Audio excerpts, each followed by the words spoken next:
Hello, कैसे हैं आप सब। मेरा नाम है तान्या कपिल और आज मैं आपको पढ़ाने जा रही हूँ जो सब्जेक्ट का नाम है इंडियन इकोनॉमिक्स डेवलपमेंट।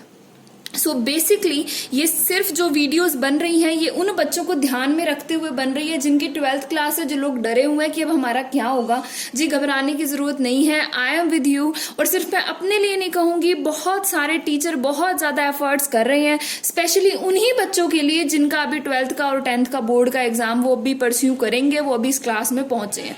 तो घबराना नहीं है जी बिल्कुल भी। हम यहाँ पर आज करेंगे Indian economics development class 12th की बुक के लिए। मैंने यहाँ अपनी लिखा भी है मैं किन बुक्स की रेफरेंस ले रही हूँ। मैं इंडियन इकोनॉमिक डेवलपमेंट की book by TR. Jain, VK. Ohri, VK. Publications, इस बुक की रेफरेंस से मैं आप लोगों को पढ़ाने जा रही हूँ। इसके अलावा जहां जहां हमें जरूरत पड़ेगी, डोंट वरी, हम एनसीईआरटी को भी कंसीडर करेंगे। उसके अलावा जो आपका टॉपिक रह जाएगा हम उसको भी कंसीडर करने वाले हैं। So don't worry at all. आपकी इंडियन इकोनॉमिक्स पूरी तरीके से आपको समझाने का मैंने बेड़ा उठा लिया है। घबराने की बिल्कुल जरूरत नहीं है। इंडियन इकोनॉमिक्स का कोई टॉपिक ऐसा नहीं होगा जो आपका रह जाए। हम बिल्कुल सीरीज में एक एक करके हर एक चीज को डालेंगे। इसलिए आज हम शुरुआत कर रहे हैं इसके पहले चैप्टर से। तो सबसे पहले एक बात, जो भी लोग इस वीडियो को देख रहे हैं, जो भी बच्चे इस वीडियो को देख रहे हैं, बिल्कुल आप लोगों को घबराने की जरूरत नहीं है। आपकी इंडियन इकोनॉमिक्स इस चैनल पर एक एक चीज पूरे तरीके से करवाई जाएगी। आपको बस करना क्या है, चैनल को सब्सक्राइब कीजिए, बेल आइकन को प्रेस कीजिए, जैसे ही वीडियो आती है उसे देखिए, उसे सेव कीजिए, बार बार उस चीज को देखिए, आपको रट जाने वाला है, बिल्कुल अच्छे से समझ आने वाला है। इसके अलावा हमारा एक चैनल और भी है, वो accounting on tips by Tanya Kapil के नाम से है। वीडियोस बाय तान्या कपिल के नाम से आप उसको सर्च कर सकते हैं। और बिल्कुल नहीं घबराना है। पहली बात, जब मैं नोटबुक को खरीद कर आई तो इसके ऊपर लिखा हुआ था टेंशन लेने का नहीं देने का। तो अब आप लोग को क्या करनी है, अपनी सारी की सारी टेंशन मुझे दे देनी है और आपको बस जो वीडियोस आ रही हैं उनको एक बारी देख लेना है। सबसे पहले शुरुआत करते हैं इसके चैप्टर नंबर 1 से। चैप्टर नंबर 1 का नाम है Indian economy on the eve of independence. तो ये बात कब की जा रही है जी? बात तब की जा रही है जब इंडिया को इंडिपेंडेंस नहीं मिली थी। तो जरा ये बता दीजिए कि इंडिया को इंडिपेंडेंस कब मिली थी। जी मुझे पता है आप लोग बोल के नहीं बता सकते, आप कमेंट में ये बात जरूर बताएंगे। आगे देखते हैं अब हम क्या बात करने वाले हैं। जो हमारा चैप्टर नंबर 1 है इंडियन इकोनॉमिक्स का, वो कुछ हमारे पास ये पार्ट मैंने लिख दिए हैं जिन पार्ट्स में बटा हुआ है। यानी कि ये पूरा चैप्टर आप एक ही बार में एक ही वीडियो में सारा अगर देख लेंगे आप समझ नहीं पाएंगे। तो इसके लिए मैं आपको बता दूं, हमारा जो ये चैप्टर है ये कुछ 8 हिस्सों में 8 भागों में बटा हुआ है। आपके पास जो भी बुक हो, डोंट वरी, सब में आपको ये 8 पार्ट्स मिल जाएंगे। बड़े इंपॉर्टेंट 8 पार्ट्स हैं और बहुत ही आसान ये 8 पार्ट हैं। ठीक है, तो सबसे पहले हम इन 8 पार्ट्स के नाम को याद करेंगे। सबसे पहला इसका जो नाम है वो है colonial exploitation of Indian economy under the British rule. कि ब्रिटिशर्स ने, आप सबको पता है, इंडिया के ऊपर काफी समय तक रूल किया और इंडिया की इकोनॉमी को जितना नुकसान वो लोग पहुंचा सकते थे उन्होंने वो सारा नुकसान इंडिया की इकोनॉमी को पहुंचाया है। चाहे वो हम करें हमारे डेमोग्राफिक प्रोफाइल की बात कर लें, ठीक है, क्या होता है हम सब करेंगे, डोंट वरी। चाहे हमारे एग्रीकल्चर को पूरी तरीके से रुइन करने की बात हो, चाहे हमारे रिसोर्सेज को, नेचुरल रिसोर्सेज को पूरी तरीके से तबाह करने की बात हो, ये सब चीजें हम इसके अंदर पढ़ेंगे। घबराना नहीं है, एक एक करके रोज एक एक वीडियो देखिए, आराम से होगा सब कुछ, डोंट वरी। सबसे पहले फर्स्ट की बात करेंगे, colonial exploitation of Indian economy under British rule. एक तरीके से पहले हिस्से में हम ओवरव्यू लेंगे कि पूरा इस चैप्टर में आपका है क्या।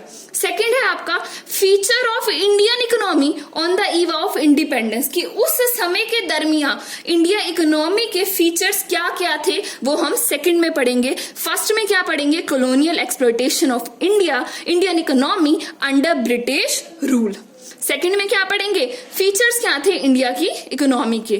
थर्ड में क्या पढ़ेंगे, एग्रीकल्चर सेक्टर कैसा था on the eve of independence. Next हम पढ़ेंगे जो हमारा 4th वन है, इंडस्ट्रियल सेक्टर हमारा कैसा था on the eve of independence. Fifth की हम बात करें तो फिफ्थ के अंदर आ रहा है आपका foreign trade under the British rule. Foreign trade, foreign का मतलब है विदेशों से, ट्रेड मतलब व्यापार, विदेशों से व्यापार की स्थिति कैसी थी, यानी कि इंपोर्ट एक्सपोर्ट की एक तरीके से हम शॉर्ट में बोल दें तो उसकी यहाँ पर बात की जाएगी। नेक्स्ट है, सिर्फ नाम अभी बता रही हूँ, सबको अच्छे से एक्सप्लेन करेंगे एक एक करके, तेज नहीं भागना, तेज भागेंगे तो गिरने का डर रहेगा, हमने गिरना नहीं है, हमने तेज नहीं भागना है। नेक्स्ट है demographic profile during British rule, कि ब्रिटिश रूल के टाइम पर डेमोग्राफिक प्रोफाइल कैसी थी, demographic profile related to the humans, age, sex, gender, infant mortality rate, all that. Next है हमारे पास ऑक्यूपेशनल स्ट्रक्चर। ऑक्यूपेशन स्ट्रक्चर का मतलब लोगों का पेशा क्या था। पेशा सिंपली मीन्स दैट लोग क्या करते, कमाते, खाते थे, कहां से करते थे, सब वो सब चीजें आएंगी। नेक्स्ट है इंफ्रास्ट्रक्चर। इंफ्रास्ट्रक्चर का बिल्कुल सिंपल लहजे में बताया जाए तो इंफ्रास्ट्रक्चर का एक बेसिक सा मतलब है बिल्डिंग, रोड, बैंकिंग, कम्युनिकेशन। जो ये आपका थर्ड टेरिटरी सेक्टर होता है वो कितना मजबूत था या कितना वीक था उस टाइम पर। तो सबसे पहले इन 8 के नाम मैंने आपको बता दिए, घबराने की जरूरत नहीं है कि चैप्टर बहुत बड़ा है। आप खुद ही एंड में कमेंट करके बोलने वाले हैं, जब मैं ये सारे वीडियोस बना लेने वाली हूँ, चैप्टर को कंप्लीट करने वाली हूँ, आप खुद बोलेंगे कि मैम फटाफट से टेस्ट डाल दीजिए, फटाफट से एमसीक्यू डाल दीजिए, हमें तो अच्छे से हो गया। यही मैं चाहती हूँ एक्चुअली। तो अब हम करेंगे फर्स्ट की बात। दोबारा से सुन लीजिए, चैप्टर नंबर फर्स्ट हो रहा है ये इंडियन इकोनॉमिक्स का। चैप्टर का नाम है Indian economy on the eve of independence, और उसका हम पार्ट फर्स्ट करने वाले हैं। पार्ट फर्स्ट से मतलब ये है कि टोटल इसमें 8 पार्ट है, जिसको करने पर ये हमारा कंप्लीट होगा, और हम अभी बात कर रहे हैं फर्स्ट पार्ट की। तो सबसे पहले फर्स्ट पार्ट का नाम कॉलोनियल एक्सप्लॉयटेशन। एक्सप्लॉयटेशन का क्या मतलब है कि पूरे तरीके से हम कह सकते हैं कि जो ब्रिटिशर्स हैं उन्होंने इंडिया की इकोनॉमी के हर एक उस हिस्से की बात करेंगे जिसको उन्होंने खराब किया, जिसको उन्होंने तकलीफ दी, जिसको उन्होंने पूरी तरीके से एक्सप्लॉयट कर दिया। ठीक है, तो सबसे पहले इसका मतलब पढ़ेंगे।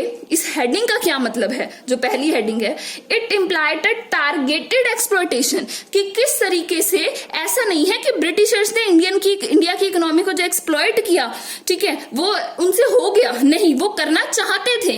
उनको पता था इंडिया की इकोनॉमी नेचुरल रिसोर्सेज में, हैंडीक्राफ्ट में, कुछ चीजों में, हैंडीक्राफ्ट का मतलब होता है बच्चा हाथ से काम करना, उनमें काफी ज्यादा बेहतर है। तो उन्होंने क्या किया, इंडिया की इकोनॉमी को कैसे कैसे उन्होंने चोट पहुंचाई, कैसे कैसे इंडिया की इकोनॉमी को तोड़ा और बेनिफिट ब्रिटिश जो कंट्रीज हैं उन तक पहुंचाया। तो सबसे पहले मैं इसका मीनिंग को दोबारा से बताऊंगी आपको, ध्यान से सुनिए, साथ साथ लिखिए। इट इम्प्लाइड, इसका मतलब है अ targeted exploitation of all sector of the economy. Economy के हर एक सेक्टर को किस तरीके से टारगेट करके उसको एक्सप्लॉयट किया गया इंडिया के। और किसने किया ये सब? अरे बिल्कुल सही बात है, आप जो सोच रहे हैं वही है, वो लोग जो इंडिया को उस समय पर रूल कर रहे थे, यानी कि ब्रिटिश गवर्नमेंट ने। तो अभी ये जो हमारा पहला पार्ट है, 8 में से पहला पार्ट, उसका मतलब हो गया। अब उसके अंदर हम किन किन चीजों की बात कर रहे हैं उनको किया जाएगा। तो अब कॉलोनियल एक्सप्लॉयटेशन के अंदर पहला पॉइंट ध्यान रखना, कौन सा किसके अंदर है, कंफ्यूज होने की जरूरत नहीं है। तो सबसे पहले first, colonial exploitation of agriculture sector, कि किस तरीके से हमारे एग्रीकल्चर सेक्टर को नुकसान पहुंचाया गया। समझ रहे हैं आप इस बात को? पहले के अंदर जो हम फर्स्ट पार्ट कर रहे हैं वो क्या है कि किस तरीके से हमारे एग्रीकल्चर सेक्टर को नुकसान पहुंचाया गया। तो सबसे पहले एग्रीकल्चर सेक्टर को एक्सप्लॉइट करने के पीछे जो उन्होंने स्ट्रेटेजी लगाई, जो उन्होंने अपना सिस्टम अडॉप्ट किया कि ये सिस्टम लाएंगे, मैक्सिमम बेनिफिट हमें होगा और इंडिया के एग्रीकल्चर करने वाले गरीब किसानों को कोई फायदा नहीं मिलने वाला, उनसे बस मेहनत करवाओ और उनकी सारा जो बेनिफिट है वो ले जाए। उसका जो उन्होंने एक बहुत ही ज्यादा, मैं कहूंगी कि क्रूअल तरीका, एक बड़ा ही अमानवीय तरीका जो उन्होंने अपनाया, वो था, उसका नाम था जमींदार सिस्टम। तो एग्रीकल्चर सेक्टर के अंदर पूरी तरीके से एक्सप्लॉइटेड हुआ, किसके द्वारा? एक ऐसा सिस्टम जिसका नाम था जमींदारी सिस्टम। कई जगह कई बच्चों ने इसको पहले भी पढ़ा होगा, पर बेटा अगर नहीं पढ़ा सो डोंट वरी, इसको भी समझाया जाएगा। किस चीज का? लैंड रिवेन्यू, जमीन से होने वाली, उपज से होने वाली कमाई को ठगने का तरीका है ये। फॉलोइंग आर हाईलाइट्स, और इस तरीके की कुछ हाईलाइट्स यहाँ पर है, यानी कि इस सिस्टम की मेन जो बातें हैं वो यहाँ मैंने लिख दी हैं आपके पास। पहला है, zamindars were declared as owner of soil. British की गवर्नमेंट ने अपने हक में जो लोग थे, जो अच्छे पैसे वाले बंदे थे, उनको जमींदार बना दिया और सारी की सारी जमीन जमींदारों को दे दी गई और उनसे उस जमीन को देने के बदले में एक फिक्स्ड पे, एक फिक्स्ड सम उनका गवर्नमेंट ने फिक्स कर दिया है कि आपको ये देना है हमें इस सब के बदले में। दोबारा से सुन लीजिए, इंडिया के एग्रीकल्चर को खत्म करने वाला जो एक सिस्टम था, उस सिस्टम का नाम क्या था हमारा? एग्रीकल्चर के अंदर जमींदारी सिस्टम, जिसके अंदर पहली चीज क्या बताई जा रही है यहाँ पर कि जितनी भी लैंड थी ब्रिटिश गवर्नमेंट के ऑफिसर्स ने अपने अंदर कर ली और उसको फिर उठाकर किसको सौंप दिया गया? जमींदारों को। और बदले में जमींदारों से क्या चाहा, क्या पाया उनसे? एक फिक्स्ड रेट ऑफ रिवेन्यू, एक फिक्स्ड रेट पर उनसे रिवेन्यू ले लिया गया। अब वो जमींदार कौन थे? अमीर लोग। क्या वो करेंगे खेती? बिल्कुल नहीं। तो अगर वो खेती नहीं करेंगे तो फिर कहाँ गया? खेती कौन करेगा? रिवेन्यू तो तभी होगा ना। अब आपके दिमाग में ये बात आ रही होगी। जी बिल्कुल सही सोचा आपने। इंडिया के गरीब किसान जिनके पास जमीन नहीं है, लैंडलेस हैं, उनसे जमीनें गवर्नमेंट ने खींच ली हैं, देकर उठा करके उन्हीं की जमीनें जमींदारों को दे दी गई हैं। अब उनको उन जमीनों पर टेनेंट की तरह, ठीक है, टाइलर्स की तरह उन गरीब किसानों से दिन रात काम करवाया जाता था। किसके द्वारा? कौन करवाता था ये काम? जमींदार करवाते थे। और बदले में वो जितना उन फार्मर से ले सकते थे, जितनी उनकी कैपेसिटी है फार्मर से खींच लेने की, उतना वो ले लेते थे। यानी कि जो गवर्नमेंट है उन्होंने जमींदारों से जो पैसा लेना है वो तो फिक्स्ड कर दिया, पर जो जमींदार हैं उनके ऊपर छोड़ दिया गया कि आप जितना एक्सप्लॉयटेशन कर सकते हैं, जितना फार्मर से ले सकते हैं, आप उतना उनसे ले लीजिए। तो ये आपका जमींदार सिस्टम है। शॉर्ट में एक्सप्लेन किया है। जब हम इस चैप्टर के बेसिकली थर्ड पॉइंट पर पहुंचेंगे तो आपको और डीपली ये चीज समझाई जाएगी। So don't worry at all. Next देखिए, इसके अंदर कुछ और पॉइंट्स हैं। अभी हम पढ़ क्या रहे हैं बच्चा, दोबारा से देख लीजिए, कंफ्यूज होने की जरूरत नहीं है। 8 पार्ट में जो ये चैप्टर है उसका पहला part colonial exploitation of the Indian economy under the British rule, उसको पढ़ रहे हैं, जिसके अंदर हम पहले पार्ट को यहाँ पर पढ़ रहे हैं कि किस तरीके से एग्रीकल्चर सेक्टर में बुरा हाल मचाया गया और किस तरीके से गरीब फार्मर्स का एक्सप्लॉयटेशन यहाँ पर हुआ। अगला है, ये हमने जमींदार सिस्टम है ये सारा का सारा, जिसको हमने यहाँ पर पढ़ लिया है। अगला देखो, सो टाइलर्स गेट ओनली मिनिमम अमाउंट, कि बेचारे गरीब किसानों के पास जो थोड़ा बहुत वो बचा पाते थे, जो जमींदार उनसे खींचने में एक तरीके से सक्सेसफुल नहीं हो पाते थे, सिर्फ उतना ही बहुत थोड़ा सा जो उन लोगों को रोटी खाने के लिए, बेसिक नेसेसिटी पूरी करने के लिए जरूरी था, वही उन बेचारों के पास बच जाता था। अब देखा जाए तो कितनी गलत चीज है। फार्मर की जमीनें गवर्नमेंट ने खींच ली, उसको जमींदार को दे दिया गया, उसके ऊपर जमींदारों ने नौकरों की तरह टाइलर से, फार्मर से काम करवाया और उसके बाद उन्होंने जितना मेहनत से उगाया उसका मैक्सिमम जितना खींच सकते थे उन्होंने जमींदारों ने ले लिया। तो मैक्सिमम बेनिफिट आप खुद सोचिए, जब गवर्नमेंट ने रेट को फिक्स कर दिया कि वो जमींदारों से इतना ही लेगी और जमींदारों का कोई फिक्स रेट नहीं है, वो जितना फार्मर से ले सकते हैं वो उतना ले लेंगे, तो फायदा किसको हुआ? सिर्फ और सिर्फ जमींदारों को हुआ। वही हमारा थर्ड पॉइंट है यहाँ पे, जमींदार टुक एडवांटेज, सारा फायदा जमींदार ले गए and get maximum revenue income, और उनको कमाई सबसे ज्यादा हो गई। दे हैड लग्जरी लाइफ, उन्होंने एक लग्जरी की लाइफ वहां पर जी। तो देखा जाए अगर आप लोग ये सोच रहे हैं कि इससे फायदा ब्रिटिश गवर्नमेंट को नहीं हुआ, फायदा तो जमींदार को हो गया, जी नहीं, ऐसा नहीं है। फायदा अभी भी ब्रिटिश गवर्नमेंट को हुआ है, क्योंकि जो जमींदार लोग हैं वो कहाँ के हैं? ब्रिटिश गवर्नमेंट के लगाए हुए हैं, उनको काम ही ये मिला हुआ है। समझ रहे हैं आप? तो ये 3 पॉइंट है। पहला पॉइंट में सीधा सीधा टारगेट किया गया किसके ऊपर? जमींदारी सिस्टम के ऊपर।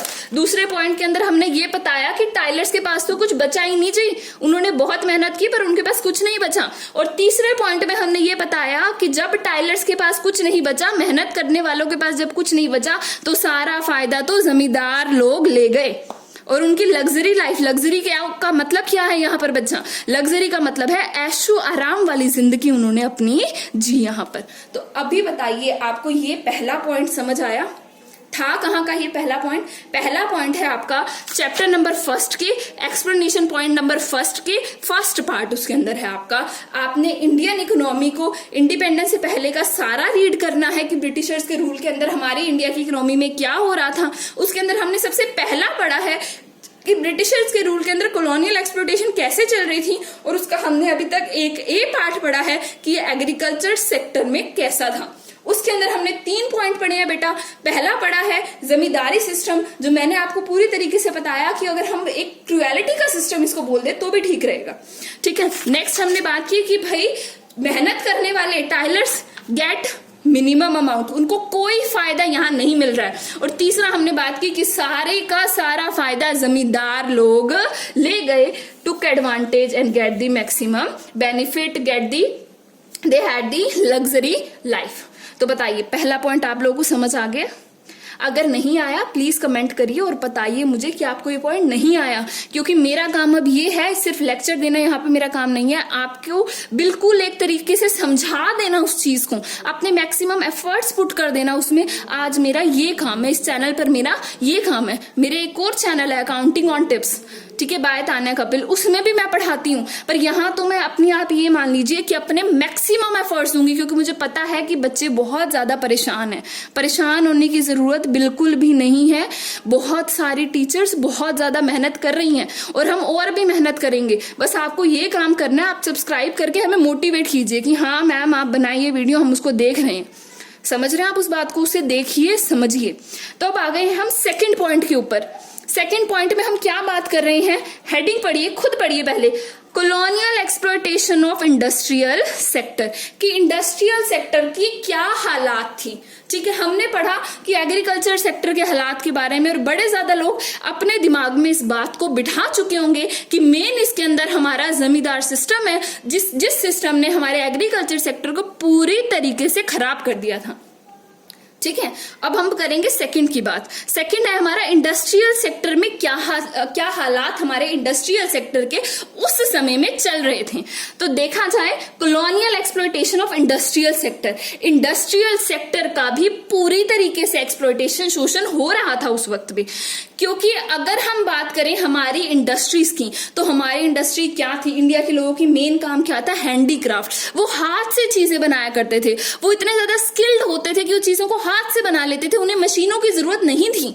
देखा जाए तो जब वर्ल्ड लेवल पर इंडस्ट्रियलाइजेशन आया, उस वक्त पर भी इंडिया में अभी क्या चल रहा था? हैंडीक्राफ्ट, हाथ का काम। और क्यों चल रहा था? क्योंकि उसे पसंद भी बहुत ज्यादा किया जाता था, वर्ल्ड वाइड वो फेमस हुआ करता था।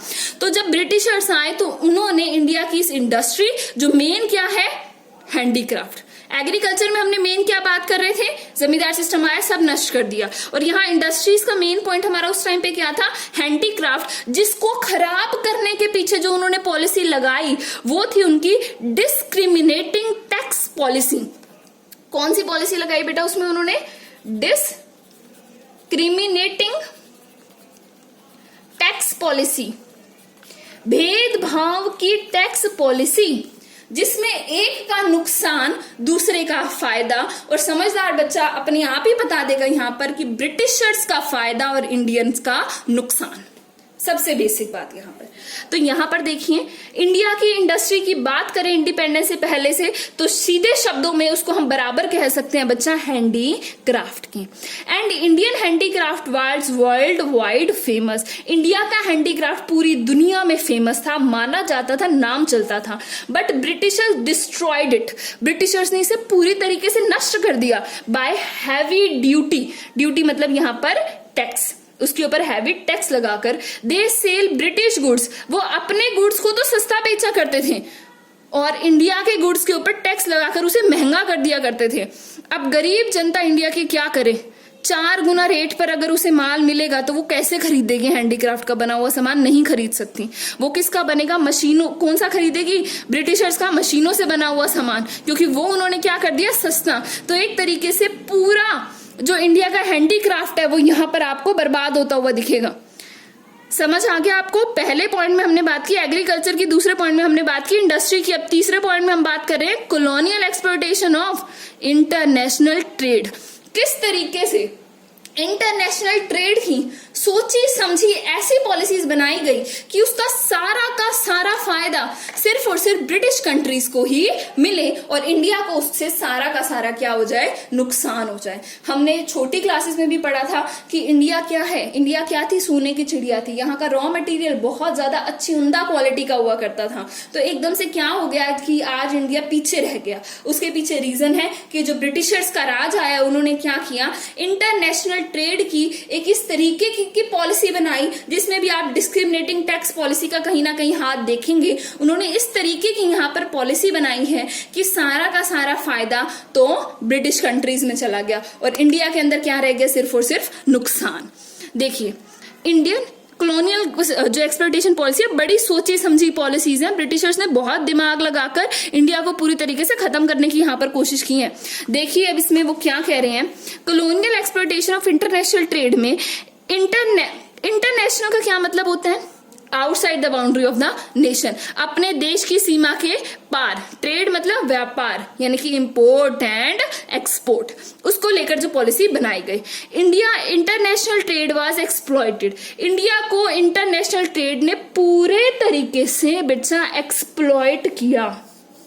कैसे, इंडिया का कच्चा माल उठाकर ले जाया जाता था देश से बाहर, ले जाना मतलब एक्सपोर्ट किया जाता था देश से बाहर। कहाँ जाया जाता था, ब्रिटेन में। कैसे जाया जाता था, ड्यूटी फ्री, यानी कि उसके ऊपर कोई टैक्स नहीं लगता था।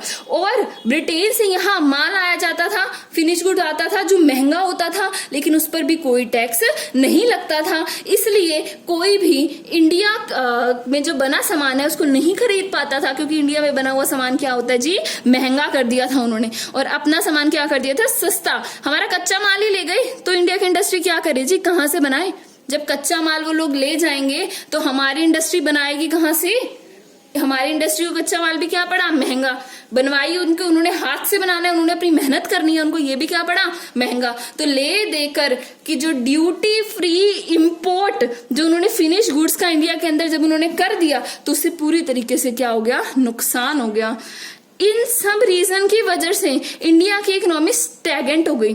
स्टैगनेंट इकोनॉमी वो होती है जो बहुत ज्यादा लो डेवलपमेंट हो रही है, एक तरीके से इतनी कम डेवलपमेंट हो रही है कि आप उसको रुकी हुई ही मान लीजिए, स्टैगनेंट हो गई। एंड बैकवर्ड, आप सबको पता है बैकवर्ड इकोनॉमी, जहां के लोगों का लाइफस्टाइल अच्छा नहीं है, ठीक है। इसके अलावा जो मेरा एक चैनल है accounting on tips by Tanya Kapil, वहां पर मैंने स्टैगनेंट इकोनॉमी का, बैकवर्ड इकोनॉमी का, विब्रेंट इकोनॉमी का सबका मतलब आपको समझा रखा है। आप वहां जाकर उसे भी जरूर चेक कर लीजिए ताकि आपको ये लाइन भी क्लियर हो जाए। तो मेरे हिसाब से मैंने आपको जो करवा दिया है मैं आपको बता देती हूँ। मैंने आपको चैप्टर नंबर 1 का पार्ट 1 आज यहाँ पर कंप्लीट करवा दिया है।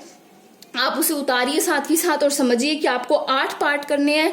तो अगर मैं मर्ज भी करूं तो भी कम से कम 6 वीडियो बनेंगी, आपको वो देखनी है, तभी आपका कंप्लीट होगा। And don't forget to like, subscribe and share my channel with your friends. And thanks for watching this video. अपना ख्याल रखिए, अच्छे से रहिए, पेरेंट्स की रिस्पेक्ट कीजिए और घबराइए मत। बच्चा सब सिलेबस आपका पूरा हो जाएगा, कोई परेशानी नहीं आएगी आपको। Thank you.